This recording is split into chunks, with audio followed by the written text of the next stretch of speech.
Now, 2 days later, Chennai continues to reel under the aftermath of cyclone Migjam. Most areas in north and south of Chennai remain submerged in knee-deep waters as draining water still remains a big challenge. Floods that has resulted in large-scale damage across Chennai. 13 people have lost their lives in various rain-related incidents. IF is conducting sorties to distribute relief supplies to those stranded. Food packets, ration has also been provided to those stranded in Adyar and Chennai Harbour. Prime Minister Modi has expressed his condolences to those families of those who lost lives because of this cyclone Migjam. Meanwhile, DMK has demanded immediate central assistance of 5,000 crores in order to provide relief and rebuild infrastructure in Chennai, as well as neighbouring districts that are affected. We are at an apartment complex in Velachery, Chennai. Velachery continues to be one of the most affected areas. South Chennai in general is a very vulnerable low-lying area. So every time it rains very, very heavily, there's massive inundation. And this time around, it's flooding. We've been traveling, we've been walking in the water all throughout this area. And what we can see is the situation is really, really grim because water has entered every residential apartment, every residence in this locality. And what you see are visuals of a boat coming to rescue people who've been stranded here. Now, this is a boat, a fisherman boat that has been sent by the government to rescue stranded people because people who've been living in this area, they have no access to food, drinking water, etc. I'm just going to speak to some of them.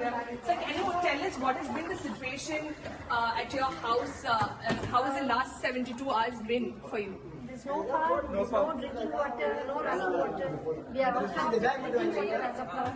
We have contacted our regular people to get up drinking water for us. They're not able to enter the area. They said the engines are going to run off once we enter this area. And have you been able to reach out to the government? No, that's absolute nil. Okay. There is no support. People here also, they're going out from here to the main road to get the boat also. Okay. Like we are going outside, calling our colleagues to arrange a boat for us. Okay. But still nobody, there are no boats available. Only 2 or 3 boats in the entire locality. How do we go outside? And this is the basement of your apartment complex. Yeah. This was even more higher. Okay. Today it is less. Lesser. So you can hear, this is how people are pleading, this is how people are appealing that they need help at this point in time. More than anything, even if they have groceries, they simply can't do anything with it if they don't have drinking water, if they do not have water. Because since there's no power, they're not able to put motors and, fill up their tanks. And that is what is the biggest problem at this point in time. People are stranded without food, without water, without access to communication, and the Chennai Corporation and Tamil Nadu government needs to focus on the issue at hand, needs to ensure that rescue and relief operations are carried out on a war-footing basis.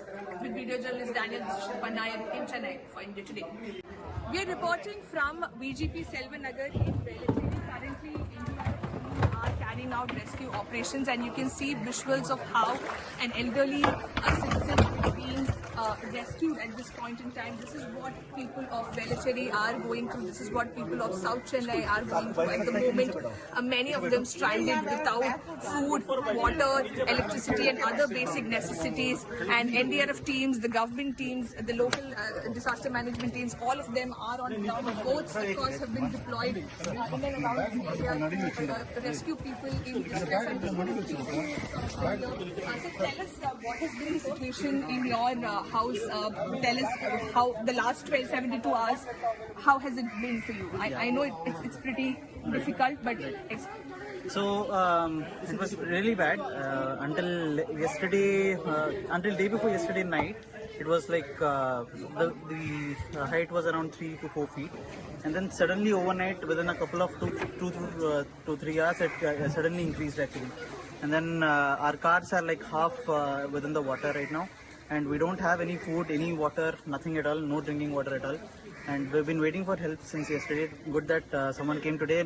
Early in the morning, there were some Jawans also who came, who gave us a couple of water bottles as well. And it's really nice getting help right now. So that is, of course, the sentiment on ground.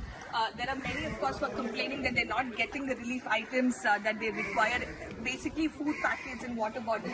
So I just want to ask you, is that your mother? Yeah, she's my mother-in-law. Okay. Is she unwell? Is that Yeah, why? she is keeping unwell. So, in fact, we've been trying since morning. So, finally, we got that NDRF board. So, we've been requesting police and other officials, but nobody helped us. We can see water has entered your residence. Yes, water has entered. How difficult has it been the last? It's like no one can stay inside because it's a foul smell is coming, and also entire furniture and kitchen is blocked. Were you able to reach out to government officials, sir? Were you able No. to? Access to communication is also cut off. Yeah, because no network, no power is there. So that was the main reason. Do you have another place to stay? Are they being taken to a relief center? What So is they are going to hotel. So we are going somewhere in Tambram side. So I managed to arrange one hotel. Okay.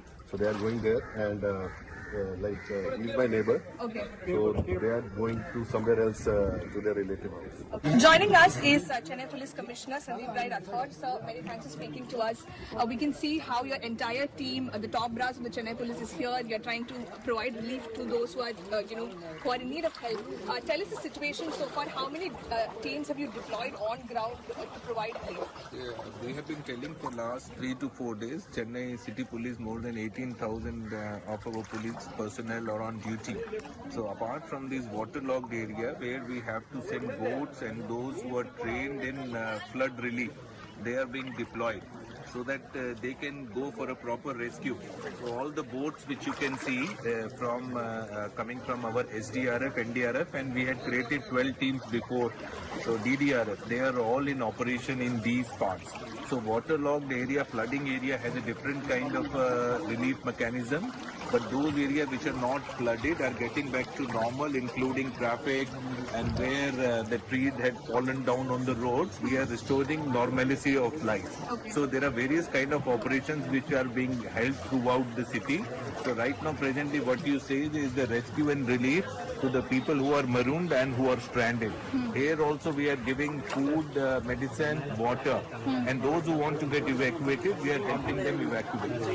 Sir, you will have a good assessment of the ground situation. You are of course getting updates, timely updates. Which are some of the worst affected places in Chennai at this point in time?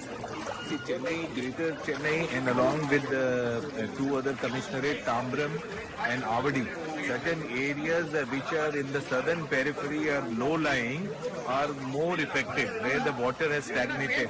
Other parts of the city are mostly normal, and it's only water logging in certain low-lying stretches. So it is not overall area. So the affected areas are very less, and in the southern fringes of the city. Okay.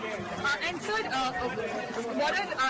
what is the extent of damage, loss of lives and extent of damage? Is there an assessment? We have only reported only 6 loss of life due to flooding and drowning. Overall estimation of the loss our other department, the Greater Chennai Corporation and the collector office have been doing.